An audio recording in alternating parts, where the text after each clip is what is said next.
to this one? Oh, wait, no, yeah, this one is That's just, the camera, yeah, okay. yeah, this one is just this one.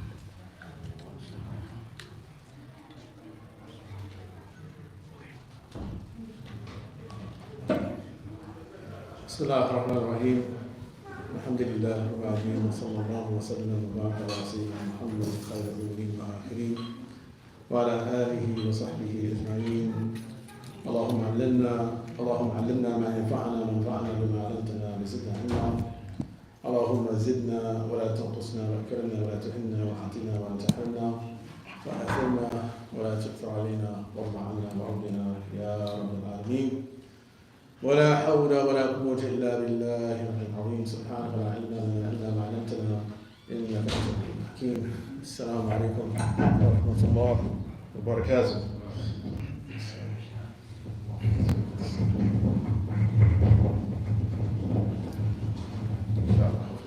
That's better. Alhamdulillah, it's once again an honor to be here at the Yasin Foundation. This particular talk is entitled Reality Distortion, Understanding the Tools of the Dajjal. Now, of course, the fundamental reason for this talk has its own genesis, but originally it was planned for next month, but in light of recent events, we felt that it was important to bring it forward, especially when we consider the fact that many people, many Muslims, have been publicly taking on what we call the mainstream media with respect to the misinformation and disinformation, or rather just simply plain lies with respect to what is happening in Gaza and with the Palestinians in general. Alhamdulillah, for the most part, we could say that those who we have seen stand their ground have done so bravely and effectively. A great many Muslims have been there in the public doing this. But I also felt that Muslims need to exercise some caution here, because I believe there's a tendency to think that everything that we hear and see coming from what we call the legacy media or the mainstream media is not worthy of some type of suspicion. It's as if Muslims, we only think that the news is untrue or false when Muslims are being demonized, or perhaps other people that we have some familiarity with are being demonized. And myself personally, I used to feel that same way about black people, especially during the 1990s. I felt that if you looked at much of what was on the television and in the news in terms of the reporting, that it seemed to have been a conscious and deliberate campaign to demonize black life and black experience. That one would think that every single black person was a gang member, that every single black neighborhood was unsafe, that every single black person was a poor person who was living in a type of hellish experience. And a similar thing was being done to the Hispanics, or we call the Latin Americans, or whatever term they prefer. So being demonized as just a bunch of drug dealers, who are coming across, drug smugglers coming across the border into the United States, to hurt Americans or to sell their drugs and go back and do the things that they do back home. But it actually would really open my own eyes, And the reason I'm telling you this is because I think it's important for us to be honest at times about the possibility or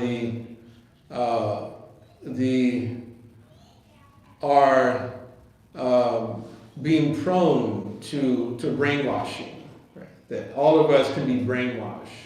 I am basically acknowledging that I have been brainwashed before, right? And I think that most people on the planet today are brainwashed when it comes to certain types of topics. And what really opened my eyes, I would say, to be totally honest, right, was the presidency of Donald Trump, right, and that Donald Trump took on the media, that he popularized the term fake news, right, and I think most people themselves didn't really understand the value of what Donald Trump was doing at the time. That we just saw Donald Trump as being just a very mean-spirited person, is an uncouth individual who's unfit to be president. Look how mean he is to the media. They're just trying to do their jobs and trying to hold him accountable. That was against the narrative. But it turns out that most, if not all, of the things that he challenged them on actually turned out to be false and actual fake news, at least for those who have been able to overcome what we call Trump derangement syndrome, right? So if you can overlook his character flaws and then think about who he himself fundamentally was fighting against, you'll see that they are those people who are actually more dangerous than even him or he ever could be, to be totally honest. So alhamdulillah, Allah subhanahu wa ta'ala, at least up to this point, He's given us these opportunities to continue to preach and state our narrative. Now, of course, another thing I would say that contributed to these type of opportunities was the very fact that Elon Musk, that he bought Twitter, and he now calls it X.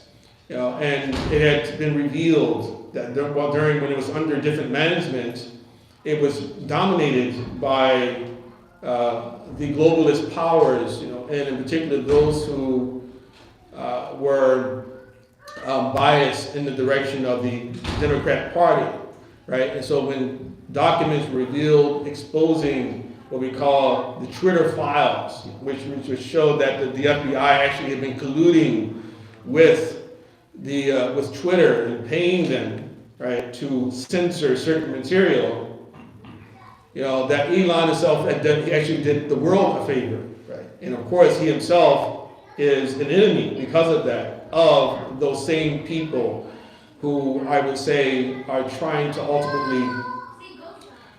ultimately enslave humanity. They're trying to enslave humanity, but we can also say that they're trying to reduce our population. Now, this particular talk today, of course, is going to challenge you to reconsider, I guess you would say, if you do have this type of opposition to what particularly we call conspiracy theories.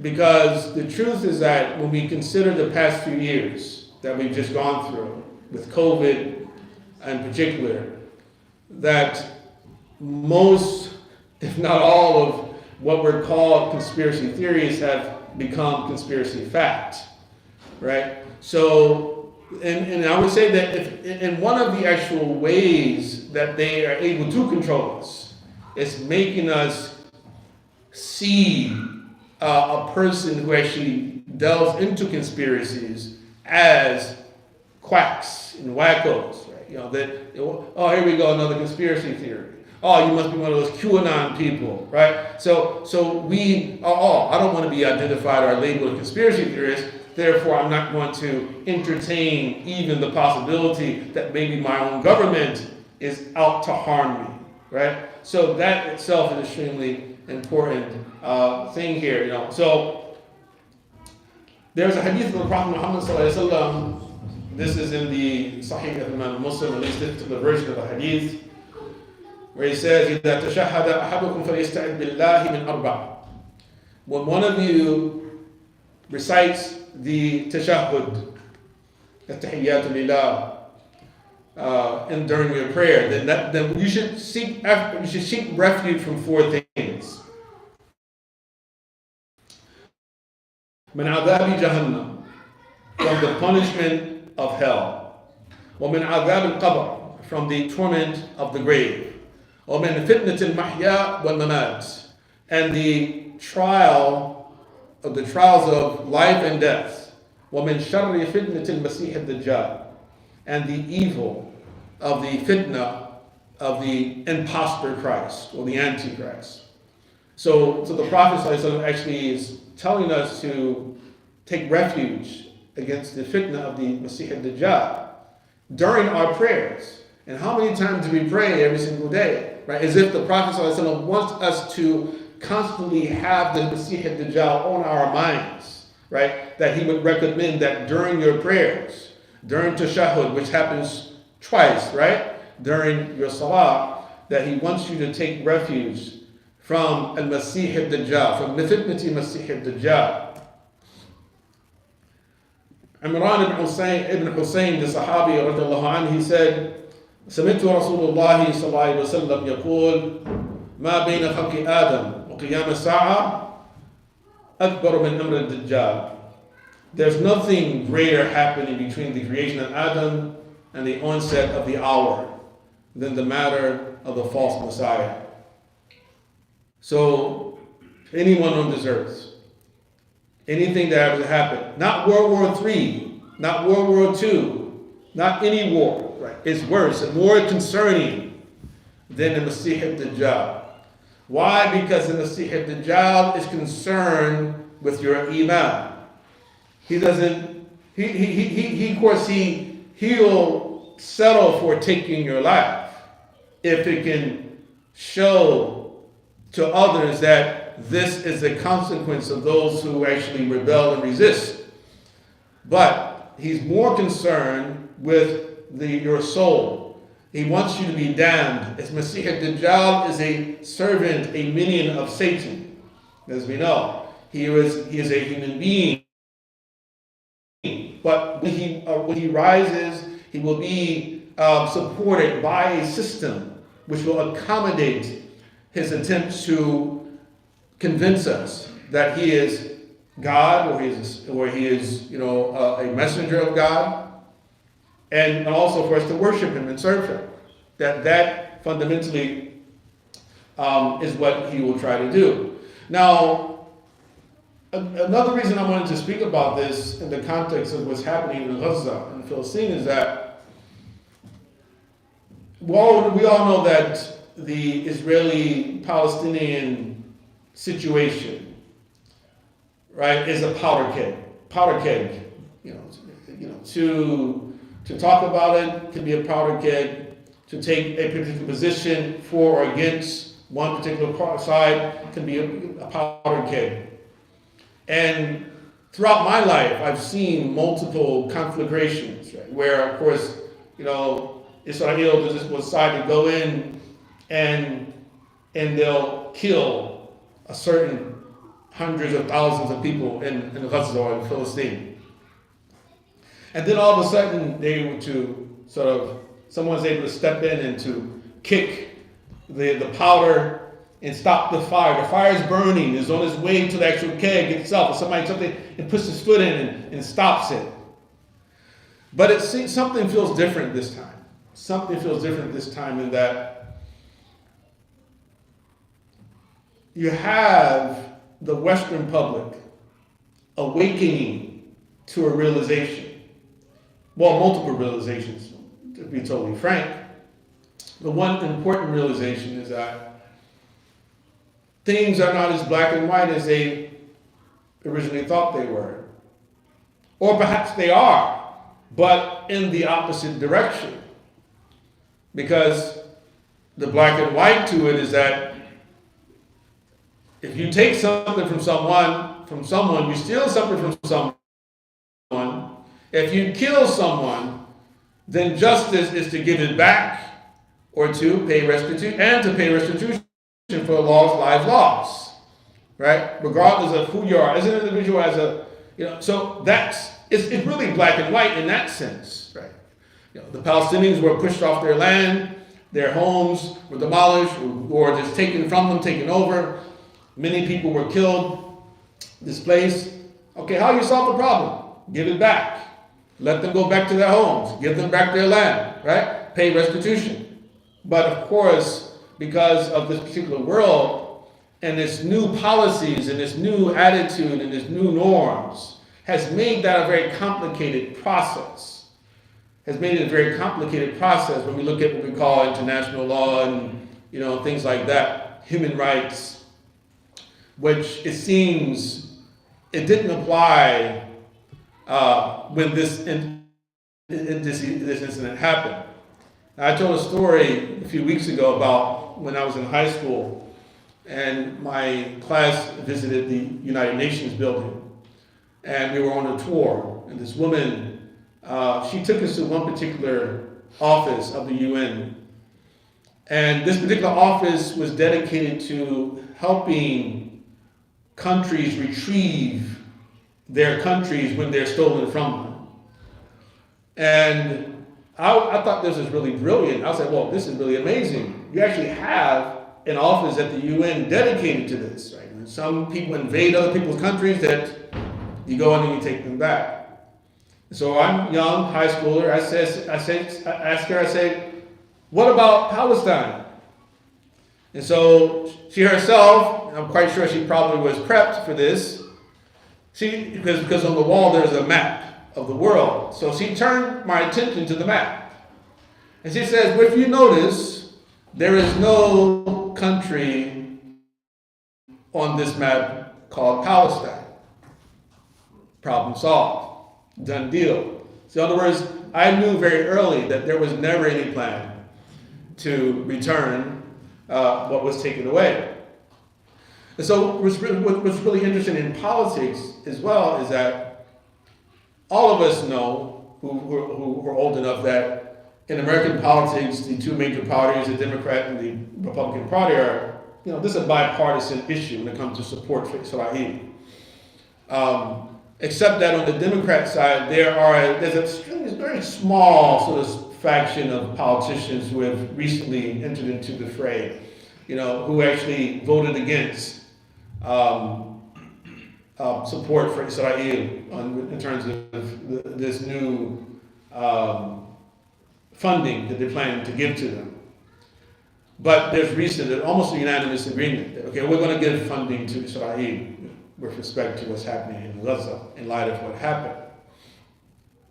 But when we look at the American public, the thing that's interesting is that half of the Democrats are pro-Palestinians. I'm talking about the American public. Half of those who identify as Democrats are pro-Palestinian. On the Republican side, while we may not find people who actually will come out and say, I'm pro-Palestinian, their attitudes are such that one would think that they are pro-Palestinian in that they just don't want to be involved in other people's business. Because the new Republican base are a bunch of pro-Trumpers, and Trump is always saying America first. That's what matters. So they say, no, we don't need to be in Ukraine. We don't need to be in Ukraine. Ukraine is not the 51st state of America. We don't need to be in Israel either. Israel is not the 51st state of America. We're tired of you taking our tax money and spending it on other people and leaving us without any help, especially in light of a crumbling economy, crumbling infrastructure. Gas prices are high, food prices are going up, people find it almost impossible to afford buying a new home, et cetera, et cetera. They say, well, how is it you can take my money and send it over there? Maui is part of Hawaii, and that's one of the states of America. Why didn't we rebuild those homes after they were burned down? Why do you send those people only $700 checks? Right? But you're going to send how many billion to Ukraine? How many billion are you going to send to Israel? So this is the fundamental, the attitude on the right. And I'm talking about the base. I'm not talking about the politicians. I'm talking about the base. So in other words, the politicians are not serving the American people. And more people have awakened to this realization that this is the case, that they work for the bankers. They work for the billionaires. They don't work for the majority of the people. Right? So more people, so it's different in that sense. And it's also different in that this time around, at least for me, and I never noticed this before, there are more and more Jewish people coming out in support of the Palestinians. Coming out and saying that, no, Zionism has nothing to do with Judaism. Right? They don't represent us. More and more vocal people. So it's different this time around. Which led me to think that we need a broader contextualization to these issues, at least from a religious standpoint. Because even many of the Orthodox Jews in Israel, or Philistine, whatever, if you allow me to say Israel,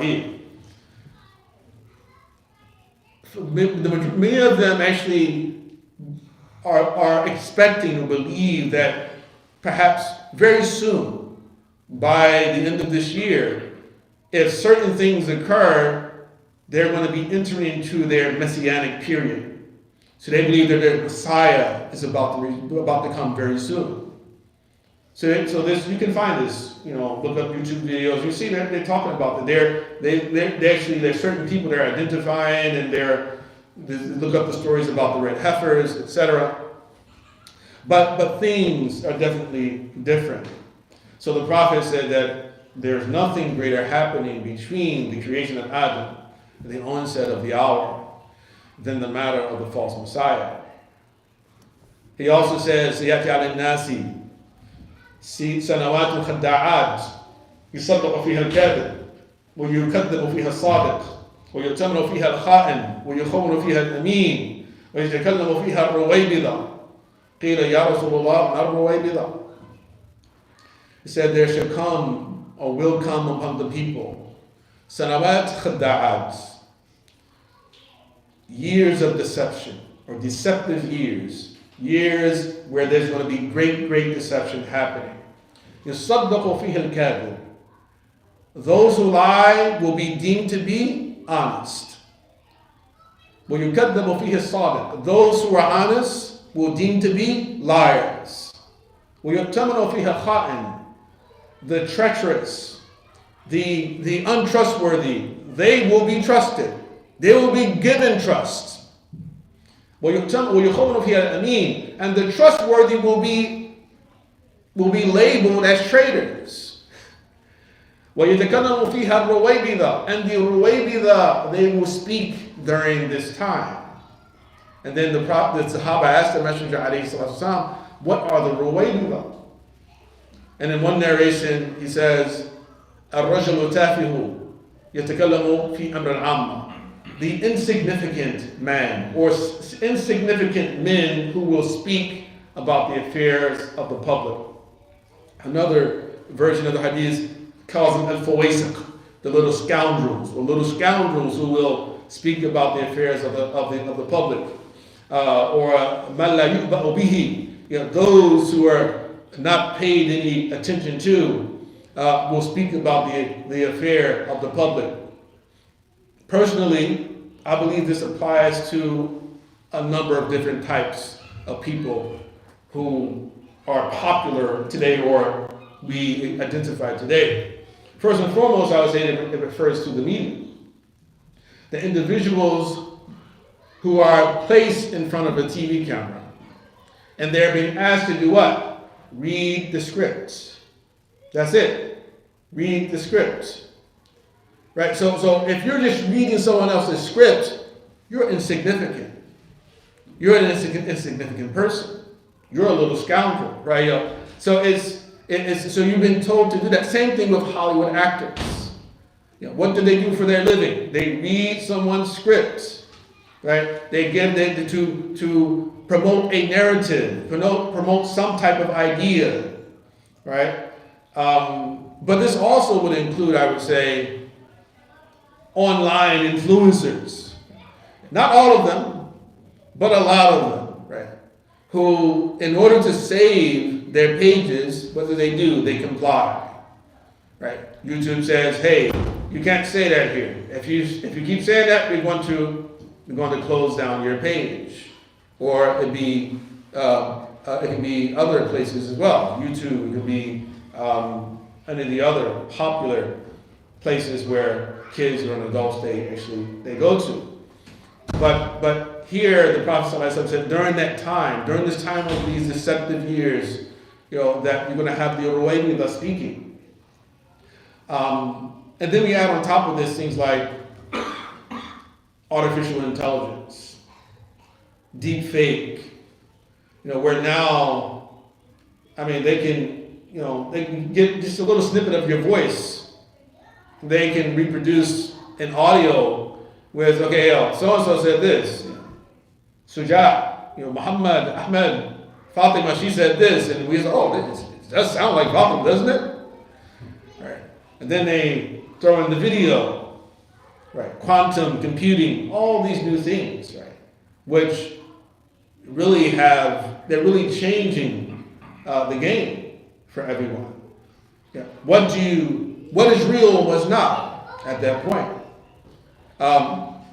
We already know that the first casualty of war is the truth. We already know that.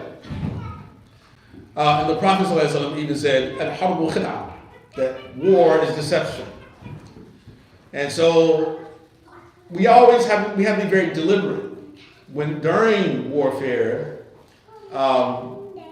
that we automatically just accept whatever claims are being made by our side against the other. And of course, we're going to challenge their claim because we don't believe them to begin with. So what they tell us, how many babies have their heads chopped off? Yeah, 40. 40 babies had their heads chopped off by Hamas, and turns out, big lie. But it didn't really matter because it spread. That was all that mattered. Like enough people heard it to believe that these crazy, evil Muslims, they did this to the little babies. Why did they do it? Because they hate the Jews, or because their religion demanded of them to do so. Right? Turns out to be a lie. There's still people debating about the hospital. Right? Was it bombed? And if it was bombed, who bombed it? Right? So you're in the fog of war. What's real, what's not real? Right? When they show you a video of something happening, was it recent or was it from the past? Or was it computer generated? Right? So we have these additional challenges right now. And our deen, our ulama have highlighted for us, and this is really, I won't say is something we can attribute to Islam itself, because this is universal. The tools of the ways to know that something's real. Right. So we learn that fundamentally the first way you know something's real is through the five senses.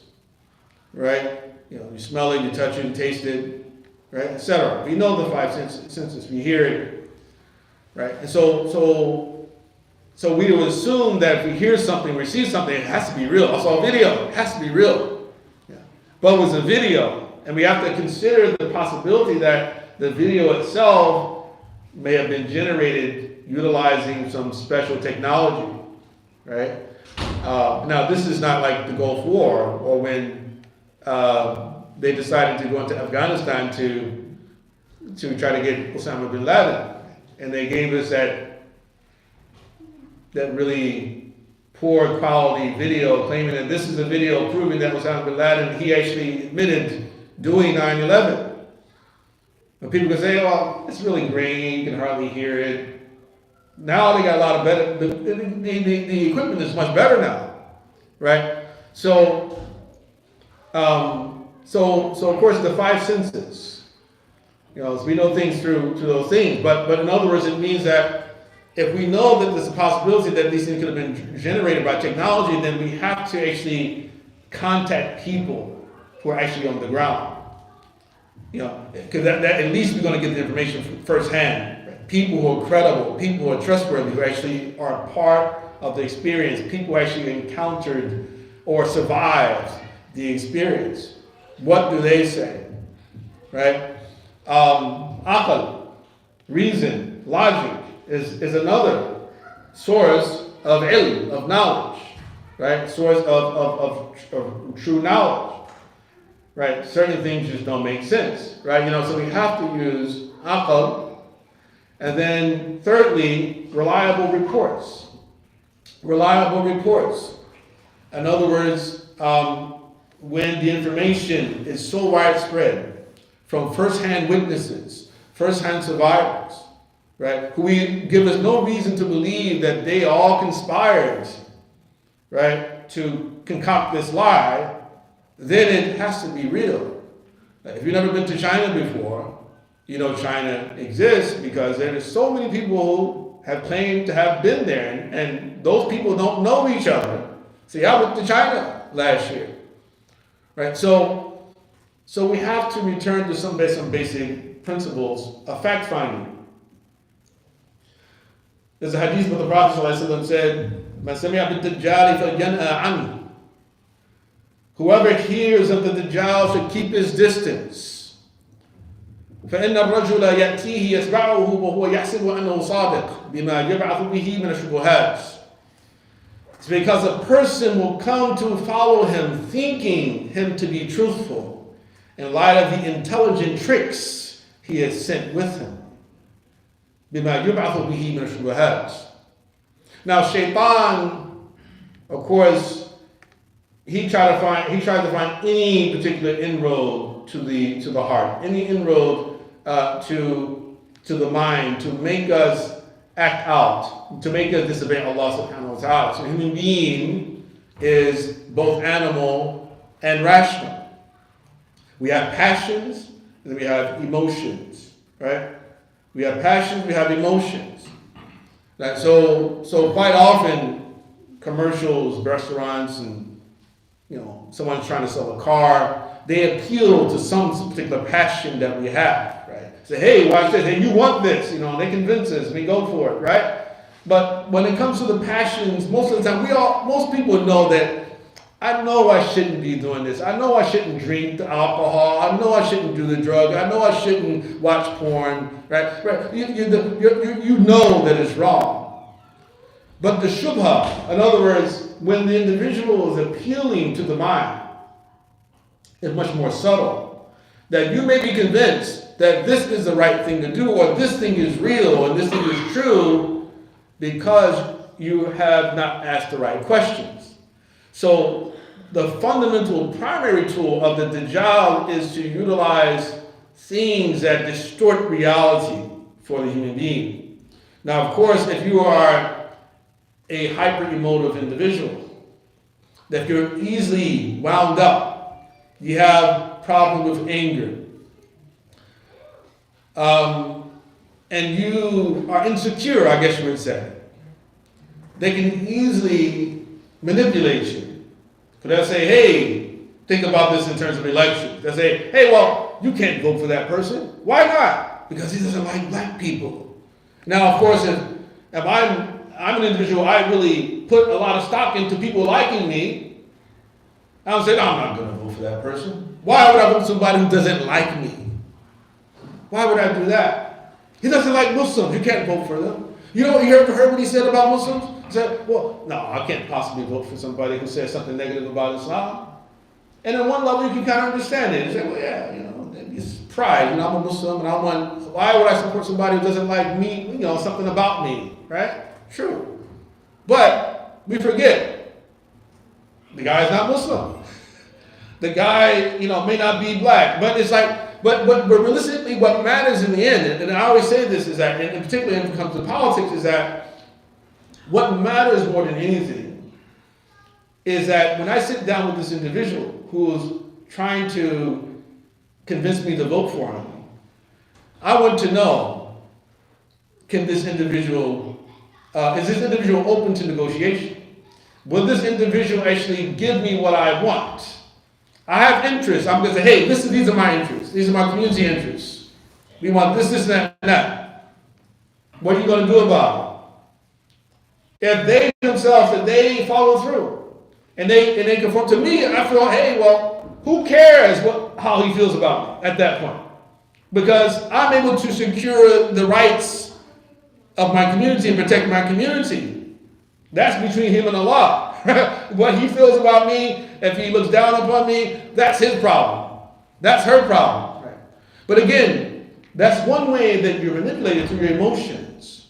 Through fear, there's another way. Like what's happening with the Israeli community right now, is that fear, they're reacting on the basis of fear. Same thing happened in 9/11.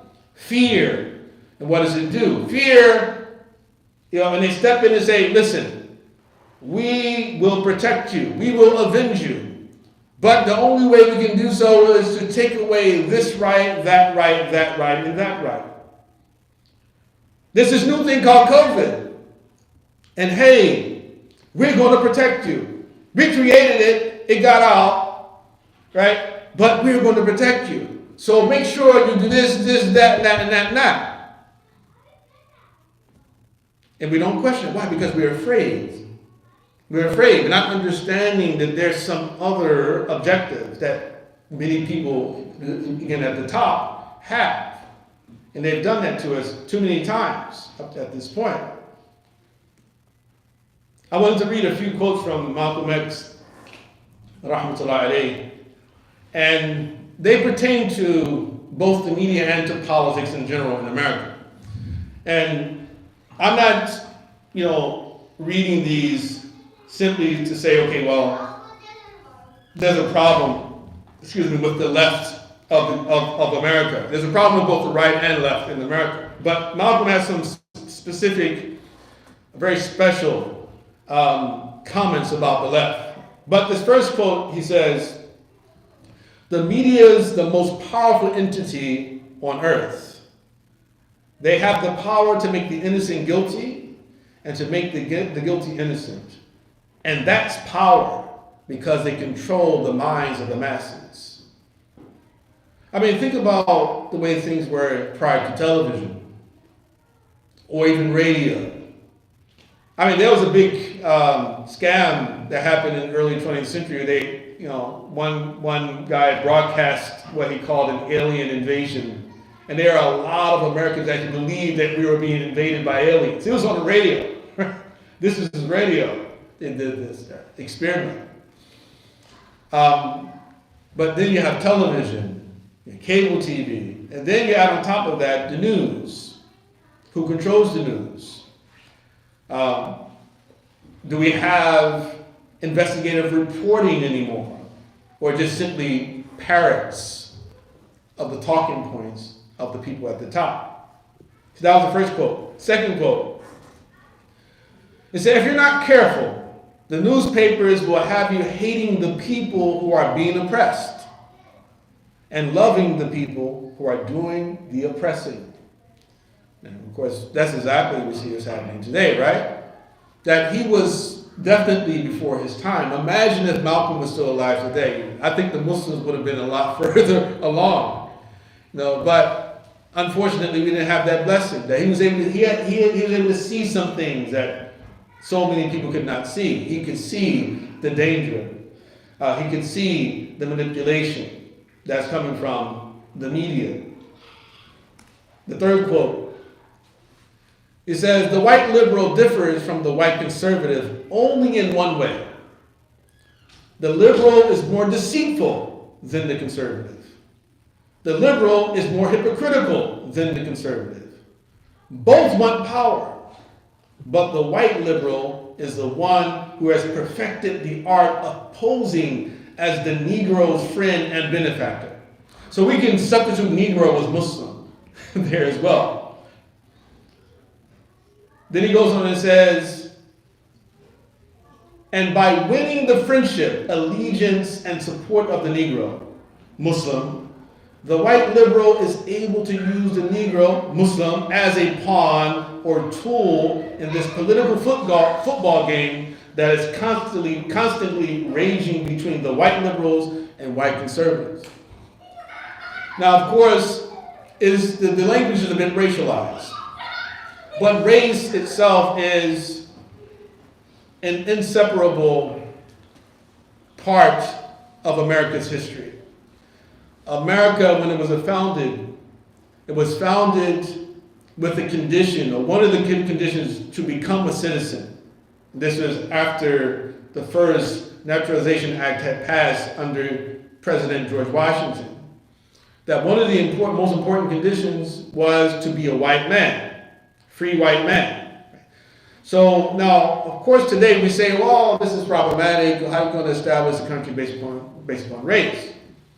Now, I would say, to be fair to the Americans, well, they couldn't base it upon Christianity, right? They just finished waging a war between the Protestant and the Catholic Church, which lasted for more than a century.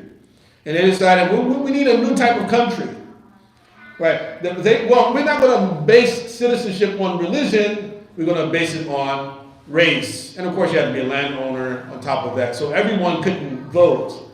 Not every single American. Being a white person wasn't sufficient, but it was a condition, right? In America at the time.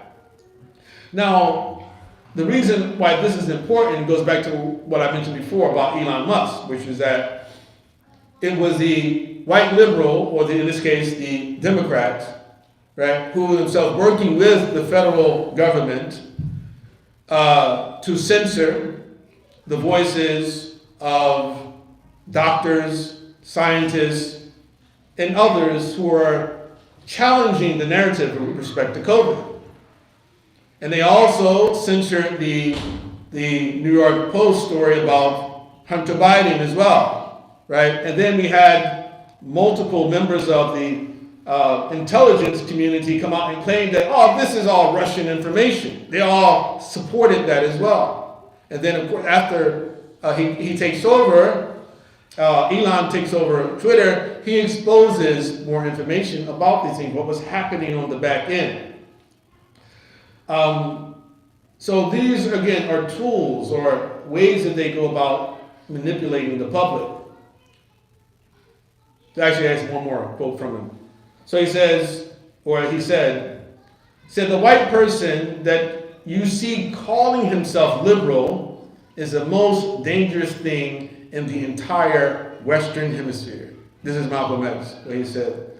Now, him saying that is not saying, you should support the right, but he's just basically making the point that these people are like the Harlem Globetrotters of manipulation, the Harlem Globetrotters of misinformation, etc. And you be very careful. And I don't believe anything has changed since Malcolm said this, right?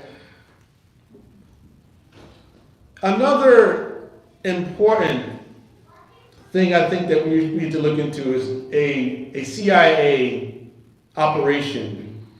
It was called Operation Mockingbird.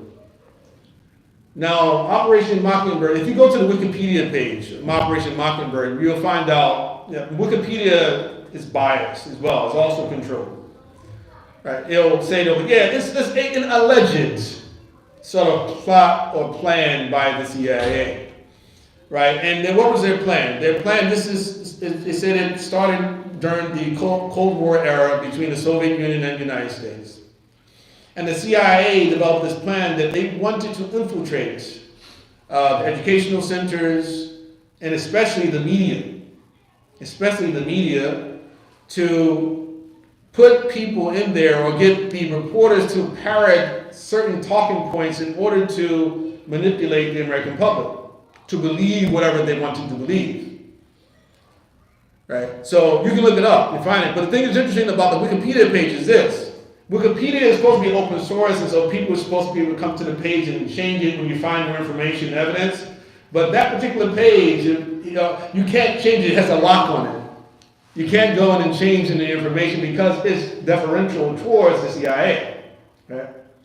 And so the reason I even mention this is that I'm convinced that their operation was successful and that pretty much everyone in what we call the legacy media, right, either is knowingly or unknowingly following the direction of the federal intelligence forces and feeding us information, telling us what they want. Now, but who do they truly serve? As I mentioned before, my opinion and what I observed, they serve the bankers. They serve the bankers. Let me show you how this works. And inshallah, next month we're going to be talking about issues of gender and how that's connected to this as well. But we see in Africa, sub-Saharan Africa, we see a lot of rebellion happening right now.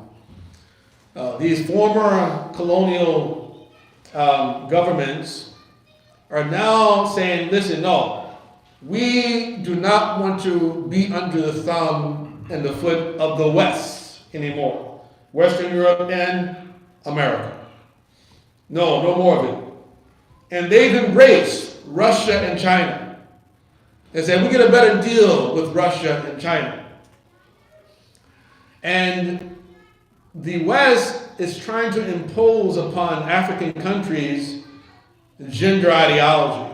They're trying to compel them to accept and normalize homosexual relationships, homosexual marriage, transgenderism, etc. Well, they push back and say, no, that is not part of our culture. This is from your culture. This is not part of our culture. For some reason, the IMF, International Monetary Fund, the World Bank, they step in and say, you know what? You African countries, we're going to sanction you. We're not going to give you the financial support we were giving to you before. Why would they want to impose gender ideology upon African countries, these poor countries, right? Why would they want to do that? I mean, these are banks. And this is really what gets down to the crux of the issue, which is that if you actually look closely at organizations like the World Economic Forum, the Council on Foreign Relations, the UN, you'll find many people, and also written on their vision statements, that many people there who believe that we have too many people on the planet. They believe that humanity is a threat for the planet Earth itself, that's been here for, that we're supposedly a threat. And they believe it's important to reduce the human population to a certain number. The founder of CNN, he's been on record claiming this as well. Yeah, we have too many people, we need to do something about it. Bill Gates, we've seen videos from Bill Gates talk about how controlling the population or reducing the population can be done utilizing multiple methods, including vaccines, he said. So again, this is all conspiracy facts. This is not conspiracy theory, right? You can look it up, you can find this information, at least right now you still can. We don't know when they're going to block the information from us, right? But Operation Mockingbird is just one of many other examples what we're talking about, where these individuals, they have their own plan. And part of it is killing a lot of people. They want a lot of people, they don't want as many people on the planet. They want to control the population, reduce freedom in societies. And again, you read a book written by the founder of the World Economic Forum. His name is Klaus Schwab. And he has a book which came out in 2020 in the midst of the COVID crisis, where it's called COVID-19, The Great Reset. And in that book, one of the things he said right in the very beginning is that people are wondering when we're going to go back to normal. And he says, we are never going back to normal. That's the first thing he says, right in the very beginning. It's not going to happen. There's no going back to the old ways of things. This is the new normal, right? But he also mentioned that during this, in this future world that they envision, government power has to be expanded, and freedom, the freedom of people, has to be reduced. Government power has to be expanded, people's freedom has to be reduced.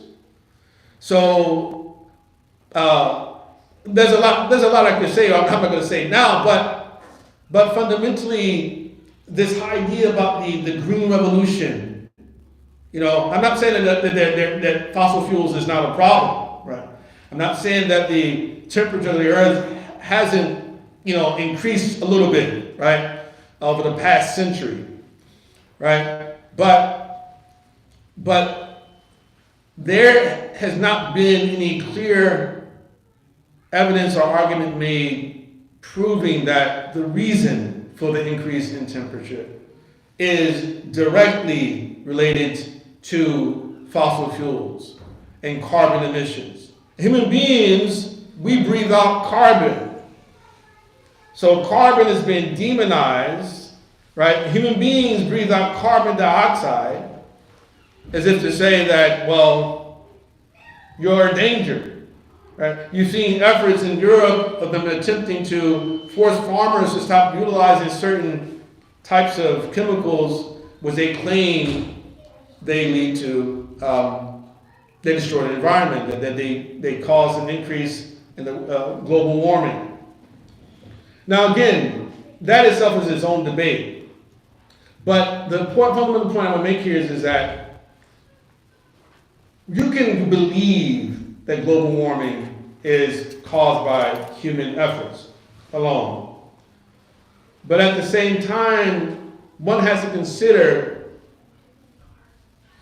well, why is it not possible that there are certain things that they are doing to the weather themselves to cause these catastrophic events? Like, for instance, cloud seeding. They can make it rain, they can make it rain, they can make it snow. They have that ability. They've had it for decades. In Vietnam, there was, I think it's called Project Popeye or something like that. In other words, they wanted to prolong the monsoons, and so they seeded the clouds and to keep the rain coming in order to demoralize the Viet Cong. So they've been able to do these things for a very long time. So we have these changes in weather events. How do we know that it's because of fossil fuels, even though you're not able to draw a straight line between, okay, well, this amount of carbon was emitted and it led to this percentage of increase in the global temperature. There's no barometer that anyone can give you. They're looking at models, right? And there's not a consensus about like a lot of the things that we've been told, right? But at any rate, they're scared people once again. Scared like, hey, you got to get rid of your gas guzzler. You have to get a green car. You get an electric car. Okay, well, how many people can afford an electric car, first and foremost? And for those who are poorer, who can afford the cheaper electric cars, how long will it drive before you have to stop it to charge again? And what is that going to do? It's going to, again, achieve that goal. Listen, we don't need people moving around that much. We don't need people flying around the earth that much, right? Right, so that, again, these things are stated. They're written in books. That was one book, and then the next year he came out with a book called The Great Narrative, and it was all about how to sell climate change. That's what it was all about. And he has another book called the Fourth Industrial Revolution. In other words, and that's what we're going through right now. They say the Fourth Industrial Revolution. They believe in merging man with machine, and again, it may sound crazy, but this is real stuff. I can back it up. But again, I would say this is all part of, I would say, the efforts of the Masih Dajjal. So, if we were just focused on something like the COVID lockdowns and mandates, they told us wear a mask. Okay, wear a mask. They told us to stand 6 feet apart. Well, why? Why stand 6 feet apart? Well, if you sneeze, droplets can reach about 30 feet away from you. Why 6 feet? 6 feet, maybe let's stand 30 feet apart. Why 6 feet? Why is it the rest of the world, other than the United States, they were saying 3 feet. We said 6 feet here, right? So okay, you put on your mask before you go into a restaurant, and then when you sit down, you take it off. Okay, well, they were making all these really silly things. At the end of the day, they tell us, you have to get back. You have to do your part. But then it comes out that they had never tested it for effectiveness. They had to admit this stuff. It came out later on that, it didn't work. But they sold it as, okay, hey, well, this is going to save your life. It doesn't save, okay, it'll reduce your symptoms. How do you know that? And they told us that they did long-term expedited studies. So, well, how can we do a long-term study and a long time hasn't gone by? It doesn't make any sense, right? A few months go by and you tell me, okay, yeah, we extradited no, it doesn't, I don't know. It doesn't make any sense to me. And we've seen, again in the past, so many examples of this, WMDs, etc. Inshallah, I'm coming to, inshallah, my conclusion, but when someone controls your food, your water, your shelter, your fuel, your currency, the truth, meaning your news, and your health, they have absolute power and control over you. But that's the situation we find ourselves in. See, food, who produces your food? Who's buying up all the farmland? What are they trying to do to your food? What are they trying to put in your food? Your water, who controls your water? What are they placing in the water? What type of chemicals? What do those chemicals do to your body? It's almost impossible for so many people today to buy shelter. It almost doesn't make sense, right? Even the way we go about purchasing a home. So why does it take me 30 years or 15 years, to be a homeowner, technically? Is that because, yes, they tell you, you're a homeowner right now, but you just have 30 more years to pay. And it's like, well, didn't people used to build their own homes at one time? Didn't people used to grow their own food at one time?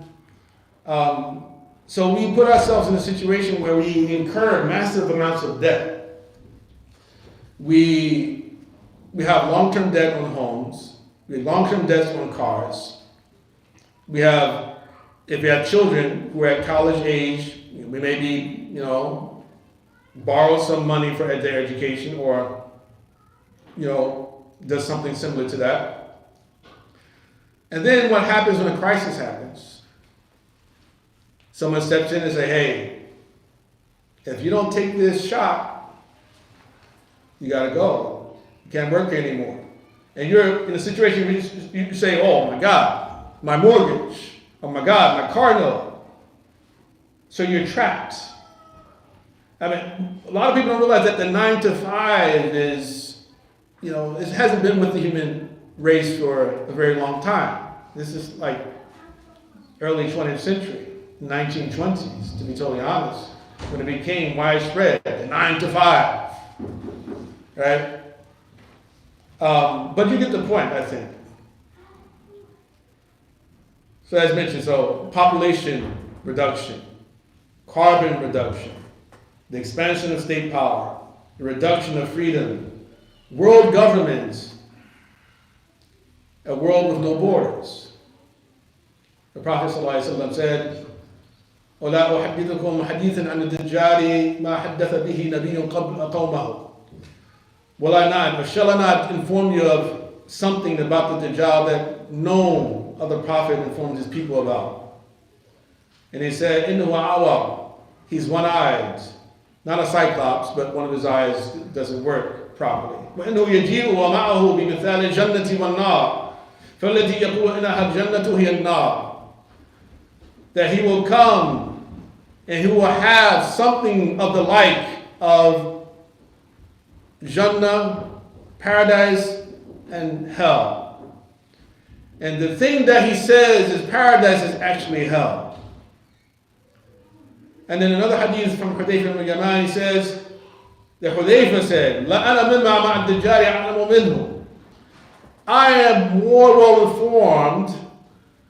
I'm more well informed of what the Dajjal has than he himself is. إِنَّ مَعَهُ نَهْرًا مِنْ مَاءٍ وَنَهْرًا مِنْ نَارٍ فَالَّذِي تَرَوْنَ أَنَّهُ نَارٌ مَاءٌ وَأَمَّا الَّذِي تَرَوْنَهُ أَنَّهُ مَاءٌ نَارٌ. It said that he shall have along with him a river of water and a river of fire. And the thing that you see as fire is water. And that which you see as water is fire. فَمَنْ أَدْرَكَ ذَلِكَ مِنْكُمْ فَأَرَادَ الْمَاءَ فَيَشْرَبْ مِنَ الَّذِي يَرَاهُ أَنَّهُ نَارٌ. And so if any of you happen to come upon that, and he wants water from the Dajjal, then let him drink what he offers, which looks like fire. فَإِنَّهُ سَيَجِدُهُ مَاءً because he will find it to be water. So I'll give you water and fire. He goes on and says another hadith, he says, يمر بالخريبة فيقول لها أخرجي كنوزك فتتبعه كنوزها كيعاصيب النحل. That he will pass by demolished buildings and he will say to it, أخرجي كنوزك, bring out your treasures. And then its treasures will follow him like the drones of bees. وَإِنَّ مِنْ فِتْنَتِهِ أَنْ يَأْمُرَ السَّمَاءَ أَنْ تُمْطِرْ فَتُمْطِرْ. And a part of his fitna is that he will order the sky to rain and it will rain. وَيَأْمُرَ الْأَرْضَ أَنْ تُنْبِتْ فَتُنْبِتْ. And he will order the earth to bring out its vegetation and will bring out its vegetation. وَإِنَّ مِنْ فِتْنَتِهِ أَنْ يَمُرَّ بِالْحَيِّ فَيُكَذِّبُوهُ فَلَا تَبْقَى لَهُ سَائِمَةٌ إِلَّا هَلَكَتْ. And an aspect of his fitna is that he will pass by a neighborhood.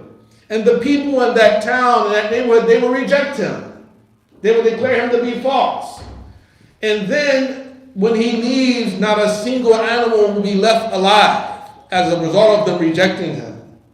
وَإِنَّ مِنْ فِتْنَتِهِ أَنْ يَمُرَّ بِالْحَيِّ فَيُصَدِّقُوهُ فَيَأْمُرُ السَّمَاءَ أَنْ تُمْطِرْ وَيَأْمُرُ الْأَرْضَ أَنْ تُنْبِتْ حَتَّى تَرُوحَ مَوَاشِيهِمْ مِنْ يَوْمِهِمْ ذَلِكَ أَثْمَنَ مَا كَانَتْ وَأَعْظَمَهُ وَأَمَدَّهُ خَوَاسِبَ وَأَضَرَّهُ ضُرُوعًا.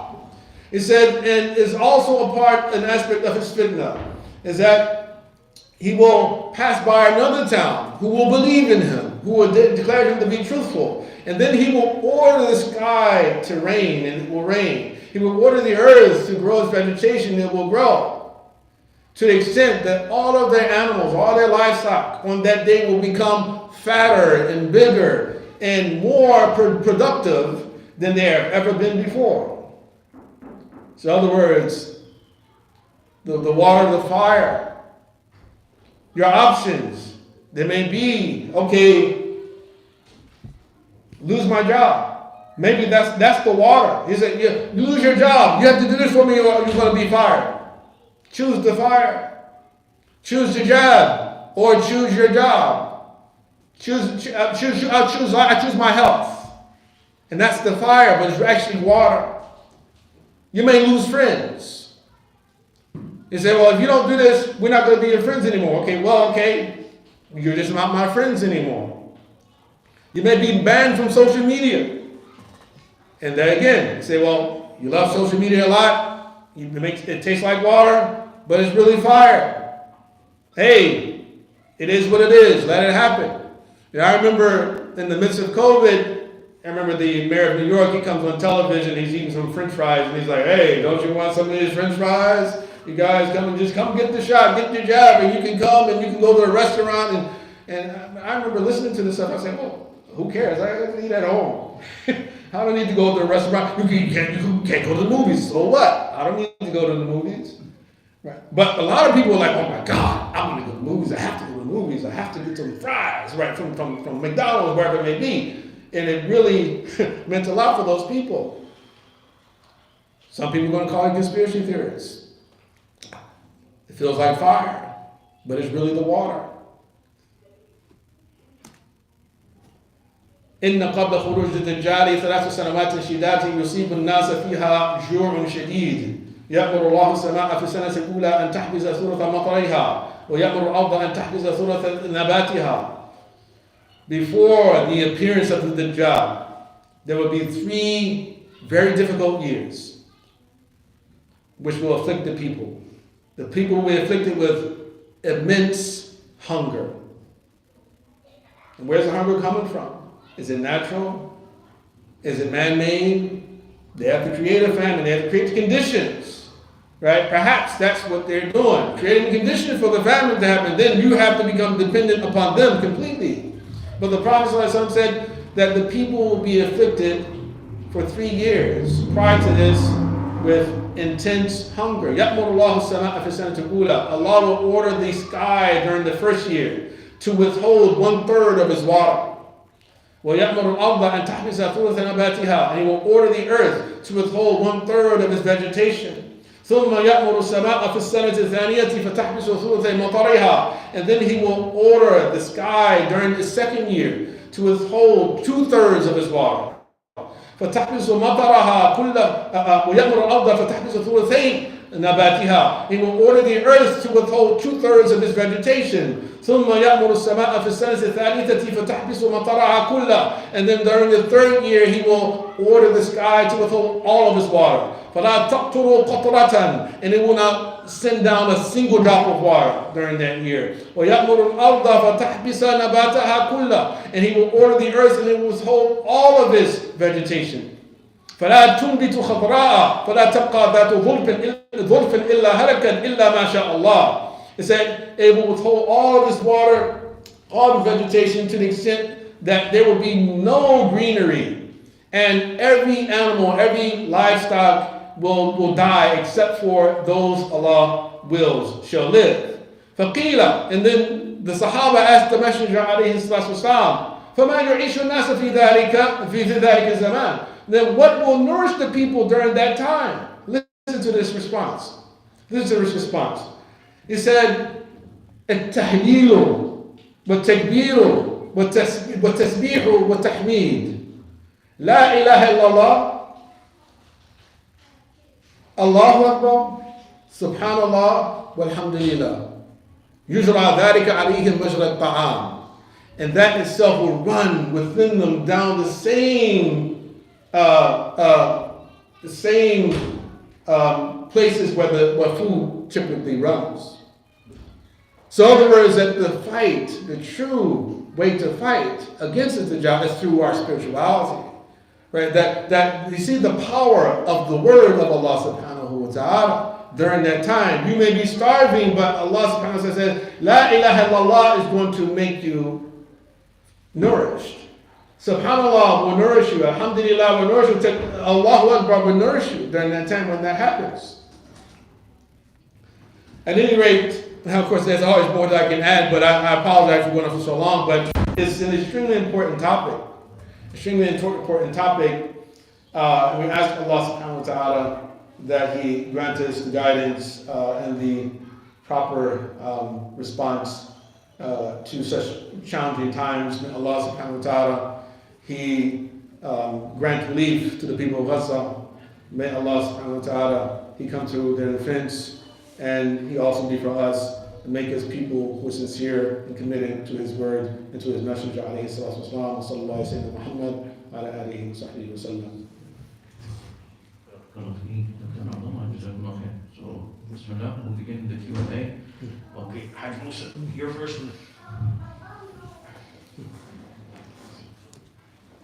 Assalamu alaikum wa rahmatullahi wa barakatuh. Jazakumullahu khairan for that insightful presentation. The next election is practically upon us. In another 12 months and a few days, we'll be going to the polls. What, in light of the comment that President Biden made today, I don't know if everybody's aware of it, but he says he's essentially disputing the figures of the casualty coming out of Gaza, which is really very disturbing. Right. What should be the position of the Muslim as far as the electoral process is concerned at this point? It's not serving our interest. So what should we do? Yeah. Well, I would say that first and foremost, what we have to realize is that we're not going to find any saviors in the political realm. And I think that, unfortunately, for too many Muslims, politics has become a new pillar of our religion. I've only voted twice in my life, my entire life. And most of my life I didn't vote because it was a time when Muslims were saying it was haram to vote. But now we say it's almost like wajib to vote. But it's not only wajib to vote, for most Muslims saying it's wajib to vote for a Democrat. That's it. I think it's not wise to vote one, as individuals, because in particular with regard to national elections, but I think the local elections are even much more effective. You vote as a block. But in national elections, we should also be voting as blocks, but at the same time on the basis of our own values. And there has to be a certain amount of cynicism, in my view, about politics. As I stated earlier, this is a bipartisan issue between the Democrats and the Republicans when it comes to the matter of Israel. That they all are pro-Israeli, pro-Israeli when it comes to that. As a matter of fact, Biden is on record, saying he's a Zionist, even before he was at the age he is right now. He said, that I'm not even Jewish, but I'm a Zionist, right? And he even said in one particular statement that if the state of Israel didn't exist, we would have to create one to exist. This is all before these recent times. And I think what happened was that Muslims were made so afraid of Trump because of the things that he was saying and he was planning to do with regard to the Muslim ban and things like that, that we were led into the arms of the Democrats. Again, they manipulated us with fear. They say, oh, this guy is so scary. Did you hear what he said about your religion? He said Islam hates us. Right? Yeah, that he was even saying things as crazy as, oh, we shouldn't only kill the terrorists, we should kill their families as well. So this is early on before he won the nomination, but after he won the nomination, he changed, he dropped all that talk. But at any rate, I think voting for a single issue is not wise either. And of course, we do definitely want to help our brothers and sisters in Philistine. We definitely want to do that, but there's very limited amount of things we can do. There are other concerns in the country as well. So if we are going to participate in the political process, then we need to make a list of those concerns. And of course, we have to prioritize them as well. Which of them are the most important for us? Now, if that's the most important thing for you is Philistine and the conditions of Philistine, then okay, who are you going to vote for? Because both parties are, again, they are advised in that direction. We have to look at all the other issues, what the pros and cons, the detriments, the benefits of voting for the other party, right? If not running our own candidates as well, right? So it's unfortunate that Biden would say those things, but for me, they're not surprising, because I heard him say worse things throughout his entire career. He's been in politics for about 50 years, right? And he's known for saying a lot of stupid things, right? Gaffes, and some things he means, and some things he doesn't. And I'm not convinced that he is our president right now. That I feel someone else is pulling his strings even at this point, because I don't feel that he's able to even operate as a normal person at this point. And so he's a perfect Manchurian candidate for whoever is pulling the strings right now, right? He's not really in charge, right? And most presidents are not really in charge either, right? Trump had somewhat of some control. I would say he was a bit, I feel that the reason that Trump is under so much scrutiny and there's so many attempts right now to actually imprison him has to do with the fact that he refuses to go along with the program completely. He goes along with the program sometimes, partially, but not completely. He's not doing exactly what they want him to do. And I think that that's really what this is all about. And they're really scared to death of him getting back in office, because I do believe that if he does, he's going to go after the same people who have been going after him first and foremost. They're going to be the first thing, and they're afraid that they're going to end up in prison as well, right? And they're trying to put him in prison. First thing he's going to do is that, right? So Muslims are not something. It's not. I don't think that's at the top of his list of concerns. What's happening with Muslims? He may say something about it, but I don't think that's at the top of his list of concerns. And we have members of other parties too.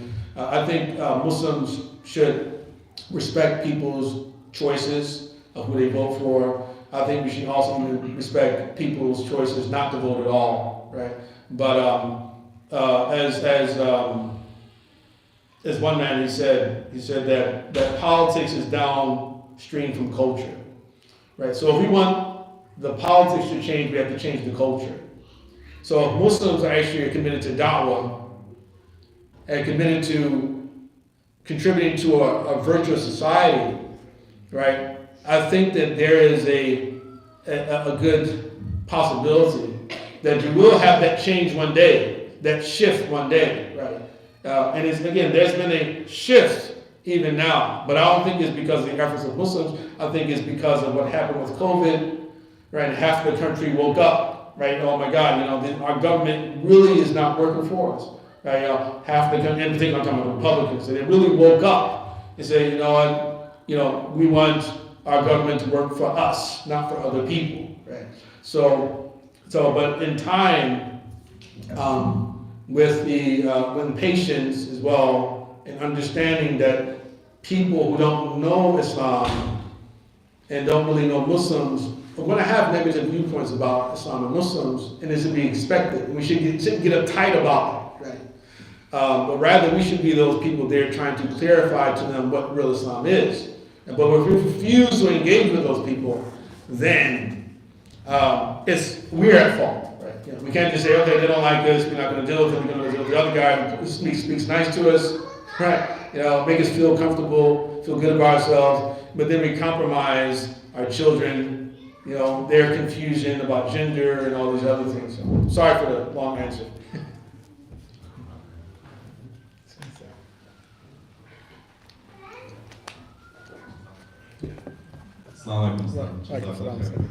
Very valuable.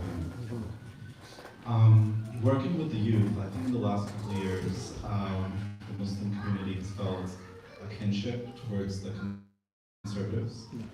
We've had a lot of issues that we see eye to eye on, specifically when it comes to LGBT, transgenderism, and traditional family values. Right.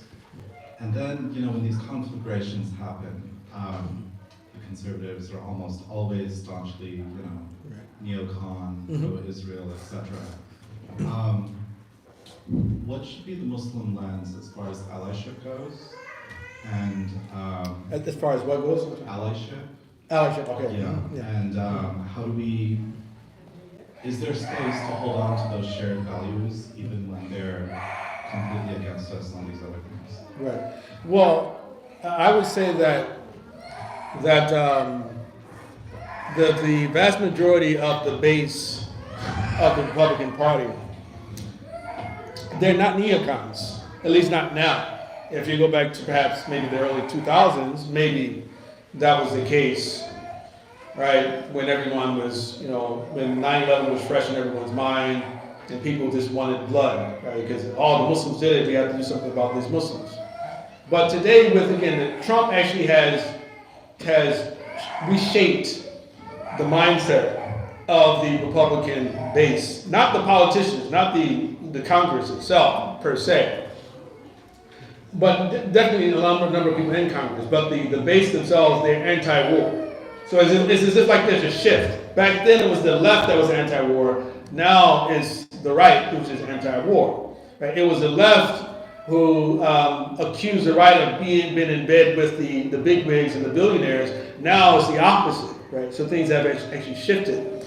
So I think we can't decide not to be in some type of alliance with people on the right simply because of what we hear politicians say and what we hear their proxies and social media say, right? Because if you actually were to go to the pages of many of the social media influencers who actually have made statements in favor of Israel, then you look at the comment section, you'll see that most of the comments in most of these people's pages, they're like, listen, we don't have anything to do with that. We want to focus on America. We don't want, how can you be so crazy? I really like you. I thought you were a reasonable person. Why are you now, talking this stuff like this as if you don't think anymore, right? I thought you were a thinker, right? So you see a lot of that. So I think it's a mistake to just assume, oh my God, this guy who I shared a post from the other day now has some negative things to say about Palestinians and actually supports Israel going in and slaughtering the Palestinian people, and then you assume, okay, well, we can't work with them at all, right? So no, there are a lot of people on the ground who even if they don't fully understand what's happening there, but they really just don't really care that much about what's happening over there. They care about what's happening here. And those people, I believe, you still can work with them, right? And there's people who are just very strong family values, committed to their churches, etc. And they themselves are not as politically savvy as a lot of these other people who actually making these very problematic statements.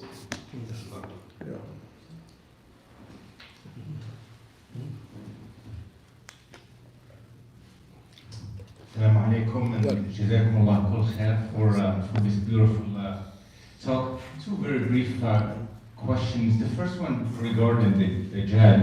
If you have any pointers, maybe from the hadith, from your research regarding the timeline. So, for example, you did mention that 3 years prior, but regarding like where we are now and when the Prophet ﷺ came, and if there's any timeline there. So that's just the first. And second, and I may be just thinking out loud here, I loved how you ended up by saying that we are controlled by whoever provides really food, water, and all that. And we can see a shift, I believe, in how the world is being run or ruled these days. Like back in the day, power was to countries. Now power of the world really belongs to corporations and firms like social media and all. And it's very unfortunate to see like 2 billion Muslims in the world, but all the social platforms, all that, they do not belong to us. Like Israel, like 15 million all over the world, and some of them are not even pro-Israel. But so moving forward, like as Muslims, us working together, don't you think that the numbers game will eventually win? I mean, even if they do say, hey, these people from Harvard or Stanford, they're not qualified, or they try to ruin their reputations because they're Muslims. I mean, just eventually the numbers game will work. That's one part I want to hear, and I think it's also what's happening in Gaza. Maybe it's just a wake-up call for us. You see, this is a wake-up call for us to reflect on what's happening. As you said, where do our tax money really goes to? You know, it's not what we all think about, and we're all really living in something that's not really truth. You pointed truth. That's exactly today what is truth. So just maybe thoughts there on that second part, moving forward as Muslims and this numbers game. Thank you so much.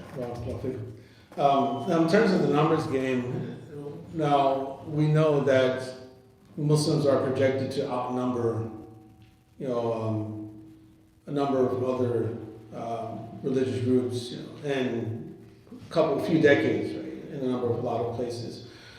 Now, I think that is one way to look at it. It's like, okay, well, the numbers game, you had to wait, be patient, and then, it'll just be too many of us for them to ignore. But that alone can't be a successful approach, because they can always find ways to reduce those numbers, as like they're doing right now on the left side. Right? You understand? And also because if we're just simply waiting, and we're not being proactive in trying to protect ourselves and imagining ways to counter these efforts, then even if you have a lot of numbers, they're going to have control over those numbers, right? You understand? So the waiting game is not sufficient. So we have to be very proactive about, like you mentioned, technology. We don't have how many Muslims actually themselves have, social media, successful social media apps or websites which which offer these alternative perspectives. How many of us own satellites, right? Which, because that's the other part. That you have your page, they turn it off. You turn off the satellite to the satellite link. How many Muslim countries are putting satellites up into the sky to ensure that it can't just simply be cut off at will, right? So there are different ways to think about it, but definitely the numbers game is not going to be sufficient. And then regarding the Dajjal timeline? Oh, the timeline. Well, yeah, the timeline, according to the hadith of the Prophet ﷺ, he said that he's going to be in the world for 40 days, right? And I know you meant something a little bit different than this, but I believe one day, he said one day like a year, one day like a year, one day like a month. And there are different, narrations of the hadith. One day like Jummah, the rest like the rest of your days. So when exactly will happen, we don't know. We don't know when exactly it's going to happen. But fundamentally, what we do know is that when he does emerge, that he's going to reign for some time, and the Imam al-Mahdi, according to our tradition, will appear, and Muslims will unite behind Imam Mahdi, and Isa ibn Maryam will descend during that time, and the Dajjal will be killed by Isa ibn Maryam when he comes, and then after that, the earth will be restored to justice. It will be perhaps one of the first times, at least since human beings have been on the planet, there's some type of heaven on earth for a time until Allah decides to destroy everyone on the earth by the emergence of Ya'juj and Ma'juj. And then the last of the people who will be on the planet at the time, the Prophet ﷺ said that they were shirar al-nas. They would be the most evil, most wicked of all peoples. In other words, when the trumpet is blown, there won't be any believers who remain here on the earth. But before that happens, he also said that the believers, that knowledge is going to be taken away from the world. And that knowledge, the most important knowledge, is the knowledge of Islam. Right? And there will be people in the future who only will know La ilaha illallah. That's all they will know. And when they will be asked, well, why do you say this? He said, well, our forefathers used to say this, so we just say what they said. And then when the Sahaba asked the Prophet, will that be enough for them? He said, yes, it will be enough for them. That's all, because that's all they will know at that time. So people will forget knowledge of Salah, of Siyam, of Zakat, of Hajj, everything will be gone, right? It's even mentioned in the books that the Kaaba will be destroyed, right? So these are things, we just hope that we won't have a hand in any of them, the destruction of the earth, but we hope that Allah subhanahu wa ta'ala chooses us to be among those believers who won't be here, or those people who won't be here when the trumpet is blown and he makes the world anew, inshallah. Anything else? Anybody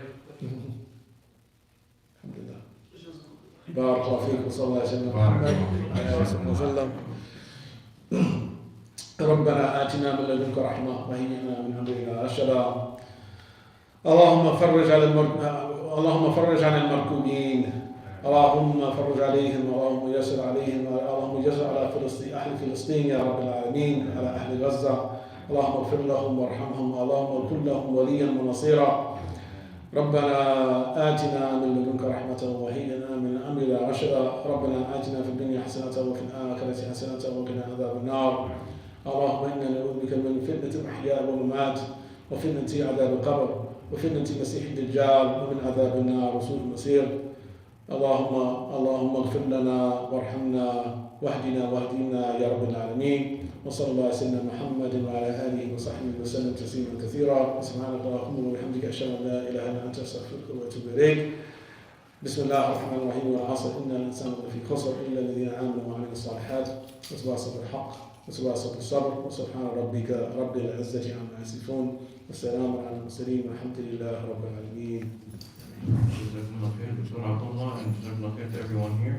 Inshallah, we will let you know next month, November, when we'll have Dr. Abdullah, because there was just a request for a schedule will change because one guest is coming from New Hampshire, Assembly of Muslim Jurists of America.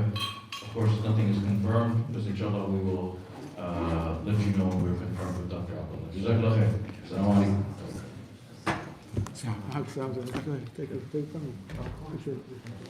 Yeah, just in San Francisco, right? Yeah. Oh, okay. Sorry. How's she doing? She's doing well. She's good. Oh, sure.